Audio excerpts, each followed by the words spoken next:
Hi hello అందరికి నమస్తే. నేను మీ రవీందర్. ఆంధ్రప్రదేశ్లో రాజకీయం వేడెక్కిందని చెప్పొచ్చు. వచ్చే ఎన్నికల్లో గెలుపు కోసం అన్ని పార్టీలు కూడా మరి అమలు చేయలేనటువంటి హామీలు ఇచ్చేటువంటి ప్రయత్నం చేస్తున్నారని ఒక చర్చ అయితే నడుస్తూ ఉంది.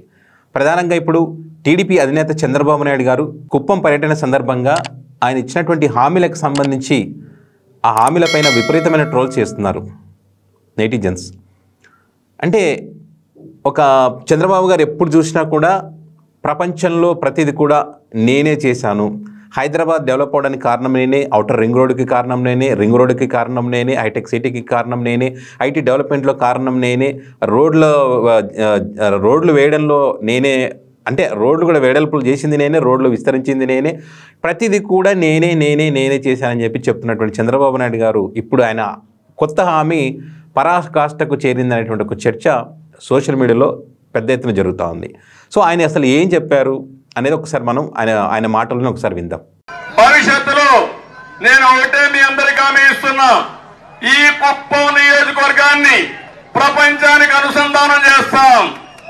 ఇక్కడ పండిన కూరగాయలు ప్రపంచానికి ఎగుమతులు చేస్తాం. ఈ ప్రాంతంలోనే మళ్ళా ఎయిర్పోర్ట్ తీసుకొచ్చి కార్గో ద్వారా మీరు విదేశాలకి మీ కూరగాయల బండి నుంచి పంపించే బాధ్యత నేను తీసుకుంటా. ఇక్కడ మీ ఇంట్లోనే కూర్చొని ప్రపంచంలో ఎక్కడ కావాలంటే అక్కడ ఉద్యోగం చేసే బాధ్యత కూడా తీసుకుంటా. తమలో నేను మీకోసం బతుకుతున్నా. సో ఇది చంద్రబాబు నాయుడు గారు చెప్పినటువంటి హామీ, కొత్త హామీ. అంటే కుప్పాన్ని ప్రపంచానికి అనుసంధానం చేస్తాను, కుప్పంలో కూర్చొని ప్రపంచంలో ఎక్కడి నుంచైనా, ఇక్కడ కూర్చొని కుప్పంలో కూర్చొని ప్రపంచంలో ఎక్కడైనా ఉద్యోగం చేసుకునే బాధ్యత నేను తీసుకుంటాను. మరి కూరగాయల ఎగుమతికి ఎయిర్పోర్టే కట్టిస్తానని చెప్తున్నటువంటి పరిస్థితి ఉంది. మన గతంలో మరి శ్రీకాంత్ గారు ఒక సినిమా ఉంటుంది, హైదరాబాద్కి సముద్రం తెస్తాననేటి, హైదరాబాద్కి సముద్రం తెస్తానని చెప్పి ఒక సినిమాలో చెప్తాడు. సో అలాగే ఉందనేటువంటిది సోషల్ మీడియాలో జరుగుతున్నటువంటి చర్చ. ఇది మనం చెప్తున్నటువంటిది కాదు, సోషల్ మీడియాలో జరుగుతున్నటువంటి చర్చ. సో ఇప్పటికైనా చంద్రబాబు నాయుడు గారు ఇలాంటి హామీలు కాకోకుండా కొత్తగా, అంటే ప్రజలు నమ్మేటువంటి హామీలు ఇస్తే బాగుంటుందనేటువంటిది అందరి నుంచి వ్యక్తమవుతున్నటువంటి అభిప్రాయాలు. ఎందుకంటే ఇన్ని సంవత్సరాల కాలంలో 30 సంవత్సరాలుగా ఆయన ఎమ్మెల్యేగా పనిచేశారు. మరి 14 సంవత్సరాలు ముఖ్యమంత్రిగా చేసిన అదొక రికార్డ్ అని ఆయన చెప్తారు. మరి ప్రతిపక్ష నేత కూడా తానే రికార్డ్ అని చెప్తున్నటువంటి క్రమంలో మరి కుప్పాన్ని మున్సిపాలిటీ చేసుకోలేకపోయారనేటువంటి కామెంట్లు వస్తున్నాయి.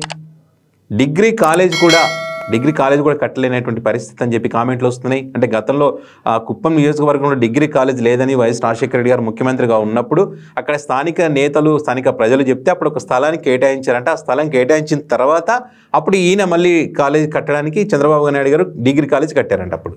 అంటే స్థానికులు చెప్తున్నటువంటి మాట ఇది. ఇదంతా ఒక ఎత్తైతే ఆయన సొంత ఇల్లు కూడా లేనటువంటి పరిస్థితి ఇప్పుడు. సో ఇప్పుడు చంద్రబాబు నాయుడు గారు ఇప్పుడు సొంత ఇల్లు కట్టుకుంటారు, ఇంకా పూర్తి కూడా కాలేదు అది.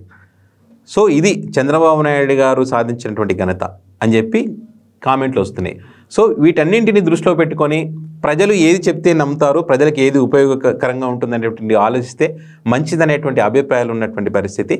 మరి చూద్దాం, భవిష్యత్తులో ఇంకా 3 నెలల కాలంలో ఎలక్షన్స్ రాబోతున్నాయి కాబట్టి ఇంకా ఎలాంటి హామీలు ఇస్తారనేటువంటిది మాత్రం చూడాలి.